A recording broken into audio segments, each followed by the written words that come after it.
Incidentally, some of us, somebody like me, I think that Ahmed, through the work, because of the work he does, had made so many people his enemies. Don't forget, there are judges who lost their jobs. I hope the security people will also consider that one. You see, there are judges who lost their job because the work of Tiger Eye. Because of Tiger Eye, they've lost their jobs. And it is possible that some of the judges will feel so embittered. So when they are casting the net, they shouldn't concentrate on only small things. They shouldn't concentrate on this sports expose. No, they should throw the thing wide. His work has affected so many other people. So all this group of people should be considered, and the investigation should be thorough, because human life is so precious and nothing should be left to chance. And I wouldn't be happy if an innocent person is blamed and wrongly punished. The veteran journalist, who also lectured at the Ghana Institute of Journalism, expressed dissatisfaction at how the media handled reportage on Mr. Hussain-Suale's death. Look at the Ahmed case, for instance. Depending on the radio station you are listening to, you see how people are twisting the whole issue. But the reality is reality. And if you refuse to view reality as reality, and you cook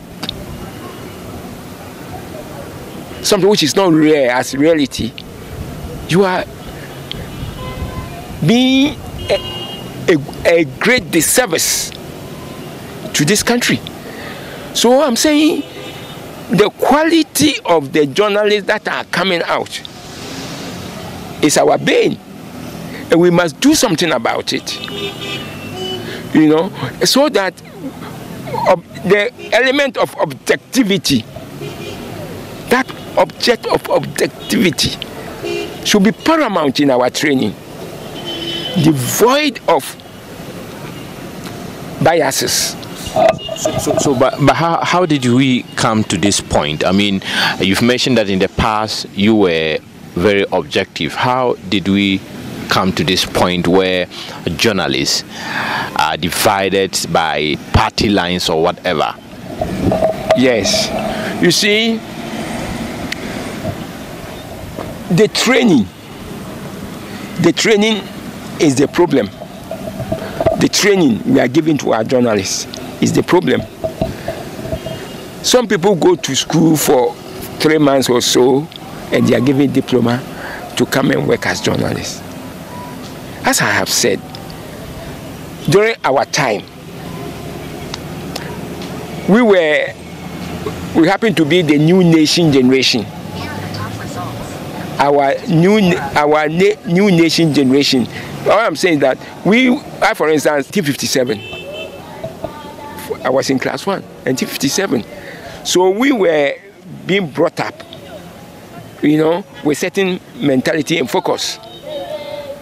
Ours was to build a united nation, which we went about doing. But with time, the emphasis shifted. We're no longer interested in keeping the country one. We started everyone going his or her own way. Pursuit of specific interests peculiar to a group instead of the national good. Mr. Danquah-Boadi says he is not surprised about the unfortunate incident because of the Ghanaians' crave for money by any means. The rush to make money, putting money first in all the things that we are doing, is the cause of these problems. People want money. People don't care killing to get money. Even you see small boys, you try to use sakawa ways to get money. You see, when you focus too much on money and you don't think about the ideals of life, you may easily fall into such trap. If I can pay somebody to do this for me, and there are people who are ready to do that thing, that is the cause of Ahmed's case. To be so bold, to go and sit, according to the reports, the type of report I have received, that they went and sat there waiting for the man to finish whatever he was doing and not being able to identify him, and using the point that they knew his car. So they had to wait for him to enter his car before they became convinced that he is the person. And that when he drove the car and was going out, that is the report I read. So, love of money. Mr. Danquah-Boadi is also unenthused about the partisan nature of the Ghanaian media, adding, recent happening in the industry threatens standards. You see, unfortunately, and I'm saying very unfortunately, the media front is divided on party lines. You see the slant in stories. If you take a certain radio station, you straight away know the slant. When you take a newspaper, you see the slant. People are not being journalists as we are journalists. We were journalists because we were objective. We didn't take sides. And we always wanted the best for the country. That is our generation. You see, about how I was able to confront President Rawlings at Paga Airstrip. I told you, if I could confront him and ask him, why are you now coming? Who slaughtered a sheep to appease you? Why are you not coming to do here? Why are you not coming to do here? Because his government did not act quickly when I reported that there was an outbreak of CSM and his Minister of Health was denying it. I think I told you about that. If I could even talk to the president like that way, it means that in our time, we were free to do anything. And I've also told you that when President Mills wanted to recant on his stance on LGBT rights, I told Koko Enido to go and tell his father that the Ghana News Agency was not ready to sacrifice its credibility to appease him, to appease the president.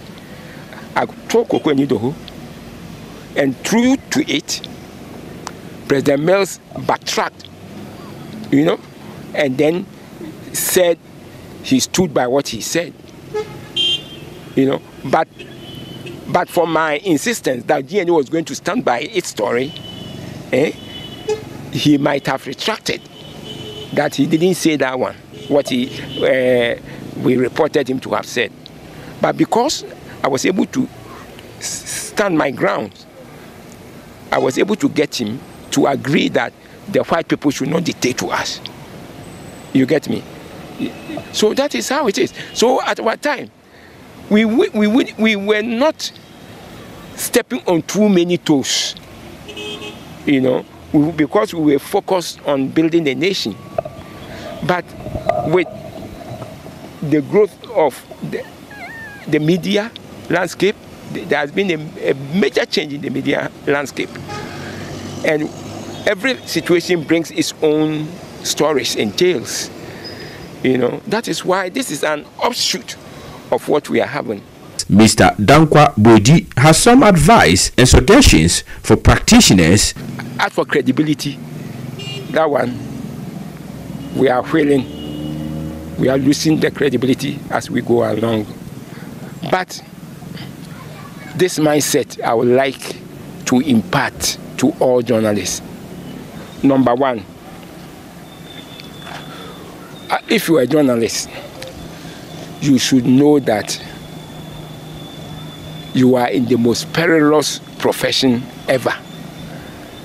Because as a journalist, you can die anytime. And this is what I told some policemen when KK Mafu arrested me and asked that I should be sent to the cells at police headquarters. You know me too. Me, I'm a journalist. I've already programmed my mind that I am in the most dangerous work in the world. I can be killed at any time. I can be in prison. I can be tortured. That one I know. So going to put me in cell, it won't break me because I've already programmed my mind. If you know what you are about, you don't fear these small things. That's what I was telling the boys as they were taking me along. You know. So if you are a journalist, know that you are in the most perilous job. You can die anytime. Anything can happen to you at any time. Once you have that type of mentality, you won't be afraid of small things. If they slap you, cry, you won't be bothered because the human are away, you know. And I've said that our work is more dangerous than even the soldiers, because in the case of the soldier, he knows he's going to fight, and when he's going, he goes prepared. You as a journalist, when you are going to meet your calamity, you don't know. Anything can happen. You know. So if you have that mindset, you become resolute and you'll be able to achieve a lot. A report by Mahmud Mohammed-Nurudeen.